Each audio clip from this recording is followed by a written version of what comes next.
ধান কাটতাছস না এটি চুরানির পরে মঙ্গলবারে নিয়ে ধান বেচুম এরপরে দেনে তোর রেটে দিয়া বেন্ডাতে আইন না ক্ষেতের মধ্যে দিছে ধান দাইতাম পরে নিছে আবার ঘুরি খেত কি হলো ঘুরি খেত নিয়ে রাইতাম বলে তো ধান কাটুম কেমনে মাতালো যাই তার সিয়ার যা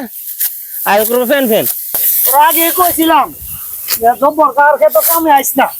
জব্বর কার খেতে কামে আইলে খাউন দেয় না কোনো কিছু দেয় না খালি কাম কর কিরে কে ফডর করস তোরা হ্যাঁ এই তোর ফডর অনুযায়ী তো কাজ কিছুই করলে না সব সারা হেad জুড়ে রয়েছে কি করলে বেলডা যে ডুব দাছে তখন যে হেড রয়েছে এই কাইটা কুম্বালা সারবি হ্যাঁ আর তাড়াতাড়ি হাত চালাস না কাইটা সারুম লাগবো তো কি কাটতাছ কি একটা অবস্থা করছ হ্যাঁ কাহা দিয়েছে আইছি তো এটা কথা কোনা বলে টেহা লাগলো তখন উঠতে সারছস না টেহা শুরু করছস কোটা বাজার টাজার করতে বসে উঠে ফুটতে গেছে একটা ফাঙ্গাস মাছ নিতাম ফাঙ্গাস মাছ নিবে এই ধান কাটতাছস না এটি চুরানির পরে মঙ্গলবারে নিয়ে ধান বেচুম এরপরে দেনে তোর টেহা দিয়া কাকে কামলার লগে খারাপ ব্যবহার করতেছে নাকি ইয়া কর তাড়াতাড়ি এটা টান দে কাটুম না সমস্যা নাই কাটালে আমরা খেত থাকতো না আমরা যে রোজ আনি রোজ খাই বুঝলেন করতালে ঘরে চাল যা এর লাগিয়ে আছে না গরিব গাঙ্গাল আসলে ইয়া কামলা কুমলা লইতাম চাই না ইতানে ইয়া হেপতে উড়ার আগে টেহা শুরু করে আসসালামু আলাইকুম ওয়ালাইকুম সালাম জব্বর কাহা কি ও মাস্টার সাহেব নাকি হ্যাঁ আমরা শরীরটা ভালো নি ভালোই কইতে আইলাইন আরে আজকে তো ওই যে মে দিবসের বন্ধ না ও হ পরে এলাকাটা একটু ঘুরতাছি এলাকার ফসলি মাঠগুলো দেখতাছি আর কি হ্যাঁ এই তো সুন্দর ফসলি মাঠ সুন্দর দেখতাছ লাইজা দিন পরে তুমি নরসুন দিয়ে ইয়া নরসুন দিয়ে একটা স্কুলের মধ্যে আছে ও আচ্ছা যে সুন্দর হইছে তে গুড়া গাইরা দেহ আমরা কাম কর তাড়াতাড়ি শুনেন আপনি কয়টা কথা হইন না পরে আমি এদিক দাদা তুমি পরে আইছি আর কি কি শুনলা আবার মানে আপনি যেভাবে শ্রমিকরা লগে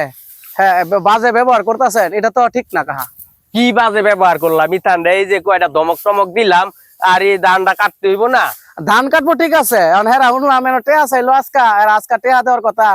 আপনি কইতাছেন মঙ্গলবারে ধান বেচা টেহা দিবেন এই ধান কাটতেছে মঙ্গলবারে ধান বেচা টেহা দিতাম না টেহাটা আইব করতে ঠিক আছে কিন্তু হেরা অত কামও আয়ে খেলে গায়ে আর মিয়া হুনো কথা তুমি আলাইদার দিন পরে আইছো ঘুরা গাড়ি করার লাগে ঘুরা গাড়ি বাইর যাও এত কথার মাঝে কান দিও না আচ্ছা আমার কথাটা একটু বোঝার চেষ্টা করেন কি কোন তাম তোমার কথা করে কি শুরু করছো কি কই আলাইছি ইতান্ডে ইতা গরিব গাঙ্গালের লগে এর চেয়ে ভালো কথা কম যাইবো এই যে কথায় আপনি তাদেরকে গরিব গাঙ্গাল এটা সেটা বলতেছেন হেরা কিন্তু পেটের দায়ী কাজে আসে ঠিক আছে তাদের ছেলে মেয়েরা অনেক আবদার রাখে যে এটা খাইবো সেটা খাইবো সেই জন্য কিন্তু এই বয়সে তারা কাজও আসে ঠিক আছে এখন যেহেতু কাজও আইছে এদের কেউ পাওনাটা যেটা আছে এটা কিন্তু আপনার ঠিক টাইম মতো দেওয়া উচিত হ্যাঁ দেওয়া তো উচিত এরপরে আপনি দেখা যায় মোটামুটি আলহামদুলিল্লাহ লেপ আছে ভালো একটা লোক ভদ্র লোক আপনি নবীজির হাদিস জানেন নবীজির আবার কোন হাদিস? আমাদের রসুলের হাদিস হচ্ছে কামলাদের সাথে কখনো খারাপ ব্যবহার করতে নাই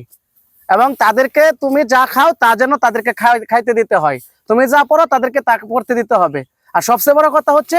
শ্রমিকের গায়ের গাম শুকানোর আগে তাদেরকে তাদের পাওনা পরিশোধ করতে হবে, বেতন পরিশোধ করতে হবে। ও মাস্টার, এটা তো সুন্দর কথা কইছো, এইটা তো আমি এভাবে ভাইবা দেখছি না। এরা দিন মজুর, দিন নিয়া দিন হা, আমি যদি 1000 টাকা পরিশোধ না করি তাহলে হেরা কি 8,000টা করবো? মাস্টার সাহেব তুমি আমার চোখ খুইলা দিছো। ওই কিরে এই কুদ্দুস, এ বেলু তোরা এদিকে তোরা আর কাম করুম লাগতো না।